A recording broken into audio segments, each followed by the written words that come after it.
What's up, y'all? This be your boy Scotty, and you're watching my review on Love and Hip Hop New York, season 4, episode. I don't remember. I know when I get ready to post a motherfucking video. What is up, y'all? Love and Hip Hop has been gone for the past 3 weeks. This is tomorrow will be the last day of 2013, and I must say that I'm glad that this motherfucking year is over because it's been very miserable, very stressful, and I mean I'm so glad to have a new beginning. Not saying like the regular people that a new year, new me, new beginning, all that bullshit. I'm just saying I'm just ready for this year to be over so we can go into a fresh new year. Even though I'm not going to be excited about it because I'm about to be 25 in February, but you know it is what it is. But let's just get into the video.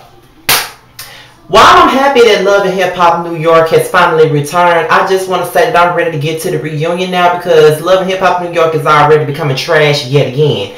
And it's becoming to be too much like Love and Hip Hop Atlanta. They need another edge. I'll be glad when Remy Ma gets out of jail and maybe then Mona Scott Young can, you know, call her and contact her and bring her to the show. Because I need Remy Ma to put Rashida in her place, and I need Remy Ma to put somebody like Erica Mena in their place. Even somebody like Amina in their place or somebody like that. I just want to see that happen. But, you know, let's get into the video. This episode starts off with Joy Tahiri, and cause you know Tahiri was at Fashion Week, and I must say that Tahiri is a fine bitch. She got a nice body and everything like that. But her and Joe are very annoying to me because of the simple fact Tahiri loves Joe way more than Joe loves her. Tahiri is there for Joe way more than Joe is here for Tahiri, and I just think that Tahiri deserves so much better. And you know, all last season I was ragging on Tahiri. I couldn't stand Tahiri, but after seeing the therapy session that she had with the therapist and Joe, I do feel like she deserves a little bit more than what she's getting from Joe because of the simple fact that Joe really don't give a fuck about her, and he don't give a fuck about her feelings, because if he did, he would be doing half of the bullshit and half of the trifling shit that he does do. So with that being said, Tahiri, just keep it moving. Fuck Joe. He ain't nobody. I will say that, and I'm kind of glad that I seen Joe because this is the first time in a minute on this whole season that we didn't seen Joe Budden. So, you know, it was nice to see him back on the show. So then we get into Amina. She meets up with her sister in Central Park or whatnot, and she talks to her. She says that she misses her and how she wishes that she was there because she don't really have nobody to talk to and she's all alone. She gets into talking about the situation between her, Shitty Feet Guns, and Tara. And I will say this, I'm really getting so sick of Amina and this whole I didn't know, I'm so confused, this bullshit ass act that she put on. Bitch, you knew, and you're not motherfucking confused. You knew what the situation was when you decided to lay down with Peter. You knew what the situation was when you decided to accept his hand in motherfucking marriage. Bitch, you knew that, so stop acting like you didn't know. Like this whole little act that she trying to put on, this innocent act, you already knew about it. And then on top of that, when Tara finally did find out, I'm his wife, it ain't nothing fake about that. Bitch, you knew it. And you were gloating about it the entire time you was sitting there talking to Tara. Bitch, you knew. So fuck you. It's really hard to feel sorry for your dumb ass. And I'm not feeling sorry for you because you dumb as fuck. You always talking about how confused you are. You 30 years old and you acting like Portia Stewart from Real Housewives of Atlanta. And everybody knows that I love me some Portia, but bitch, both of y'all need to have a scene together. As a matter of fact, y'all don't, because both of y'all are airheads to be 30 years old. Like, what the fuck? For real. I'm 24 and got more sense than that bitch. Erica and Sin. Since I can't find my lotion, can I just take this peroxide and just drink it? Because these bitches are icky. Like, they have a big ass ick factor. Like, they look like they sisters and the shit ain't cool. So, fuck Erica and Sin. I don't give a damn. I'm not gonna talk about them. We get into Kay and Tara, and she comes to Kay for advice. Despite the fact that Kay has had her own issues with relationships and whatnot, she is the perfect person to come to because even though she has had her own, you know, problems with, you know, J.R. Smith and Lance Stevenson or whatever, she's always the good person to come to with advice because every time she gives these girls advice on this show, it's always some real shit. And it's like she's trying to steer them in a better direction than she was going in. And you know, she gave Tara some advice about Peter and Amina thing, and she even told her to go in guns blazing hell. I mean, you a woman scorn, go up in there with your Timberlands on, put your hair up just in case a bitch want to get bucked with you. I tell somebody the same damn thing. You got to be prepared for situations like this. You never know what's gonna go down. I mean, you know, like K. Michelle said, she don't even stay with nobody for 13 days or long 13 years, so she don't know what that's like. But at this point in time, Tara got to move on, and she do, because I read her last time Love and Hip Hop New York came on. She was looking like a complete fool, but tonight she was winning tonight. I don't give a fuck what nobody say. She was winning tonight. But I love Kate and Tara's relationship. Everybody says that, how are they friends? Well, K. Michelle already said that her and Tara were friends, because before the season started, she said that was her girl and that Tara is the show. And Tara pretty much is the show, in my opinion. Her and Yandy and K. Michelle, they are the show. I love those three in the same scenes together. I like them as friends and whatnot. So it is what it is. This next scene with Erica and Rich and Wyclef Jean, the song was trash. I don't give a fuck. Next topic, oh yeah, but before I get into the next topic, did y'all just see how when Rich got her the song with Wyclef Jean or whatever, her ass hopping all up on Rich lap, kissing him and shit, but yeah, you love sin. Bitch, please, you ain't gay. You are a greedy ass bitch that's willing to do anything you can to have a one body next to you. You ain't gay. You ain't even interested in sin within the least bit. So fuck you, bitch. You are not gay. And stop using the LGBT community as a way for you to have a storyline to stay on the show, bitch, because you ain't gay at all.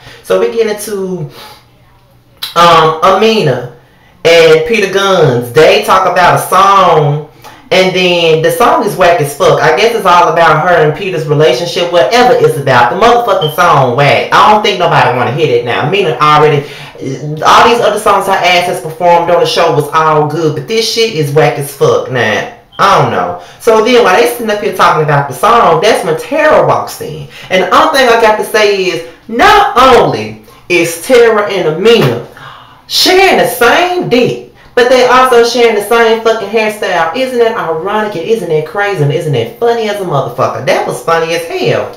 So Amina so when Tara comes in and she basically says, you know, tells Amina what the business is, Amina tries to get snippy with her and try to throw insults at the fact that, you know, this isn't the first time that Peter did this to Tara. Bitch, you got a whole lot of nerve to sit up here and try to throw stones at a motherfucker, bitch. You really got a lot of nerve talking about, oh, but you didn't know, but he wasn't faithful to you anyway, so why would you stay with him? Bitch, you see he ain't being faithful to you, period. So who are you to throw stones at this bitch? Granted, Tara was dumb as a motherfucker to be staying with somebody like Peter Gunz, because in my opinion, Tara big-headed ass is cute, and she can get any type of man she wants to get because of the simple fact, I think she does, outside of the fact that she was with this dumb-ass, bum-ass nigga for 13 years of her life and had 2 kids by him, I do think that she's smart and got the beauty and the brains to find her another man, because she deserves one. Let Amina have this motherfucker. Amina had the nerve to sit up here and try to comfort Tara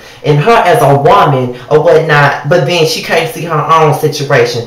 Bitch, please. And then she was like, when Tara was like, well, he's not being faithful to you. Amina is stupid as fuck to sit up here and think that Peter was gonna change for her. Bitch, the same way you get him will be the same way you lose him, you dumb bitch. Have you not thought about what the fuck Mimi, Jocelyn, and Stevie J went through on Love and Hip Hop Atlanta? I'm sure you've seen the show before, bitch. The same way you get a motherfucker, the same way you can lose him. Just like how you slept with him while he was with Tara, it's the same way your motherfucking ass gonna lose his ass. So it is what it is. So when she asked Tara how does she know, Tara was like, she just sat on it. I just sat on it whenever I wanted to. When I say I fucking died, Tara didn't give a fuck.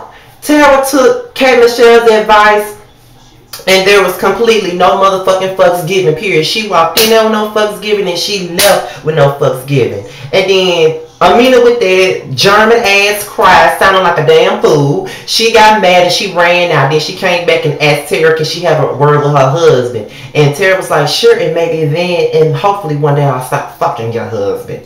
I'm sorry, it was fucking funny because of the simple fact, I don't give a fuck. I'm glad that Tara is getting this, because she, in my opinion, she won on this fucking episode. Like, she pretty much did. Like, I don't feel sorry for Amina at all. Amina was being a smug bitch. She was acting like she was confused and like she was innocent in the situation, and I'm fucking glad that she's getting all the pain that she fucking deserves. I mean, Tara ain't no better because she's stupid as hell. Because just a few weeks ago she was talking about taking, bragging about taking Plan B pills and sitting on them whenever she felt like it. But this whole thing was fucking funny. It ain't me being biased. I just don't like Amina, and I just feel like she deserves all of this because she didn't give a fuck about Tara's pain when she told her that she was his wife and there wasn't nothing fake about it. She didn't give a fuck about her. So why the fuck should Tara buy any fucks to give about Amina's situation? I really wouldn't give a fuck.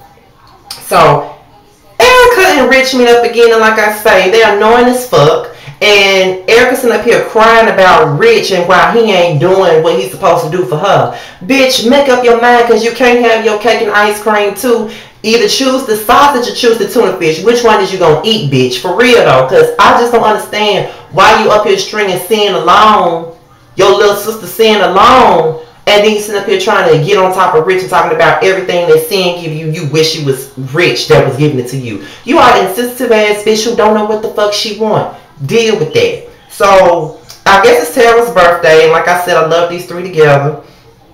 And K Michelle was like, well, you talking about how you over him, but the next thing you know, you gonna give him something later on at night. And just like K Michelle said, you can't be over somebody when you on top of him. And that's the truth. That's the truth. That's the truth. That's the fucking truth. That is the fucking truth. I can't agree with that enough, because if all of us have been through a situation where we talking about our ex or whatnot, and we talking about how we over him and this and that and the third, but then, you know what I'm saying, we up here fucking them, you know what I'm saying, sleeping with them, doing whatever we want to with them because we still love them, we still yearn for them, you know what I'm saying? So I understand completely what she's saying. That ain't no lie. She ain't tell not one lie on that one. So Erica met me up with her friend. I don't know if he gay or not, but they sit up here talk about Rich and Sin. And I'm just over her crying about this shit. Girl, shut the fuck up. Your ass been eating tuna fish for months and now you crying over Rich, you greedy ass bitch. Fuck you. You know what I'm saying? Whatever. The last thing tonight was Peter and Amina. Peter trying to make things right with Amina, and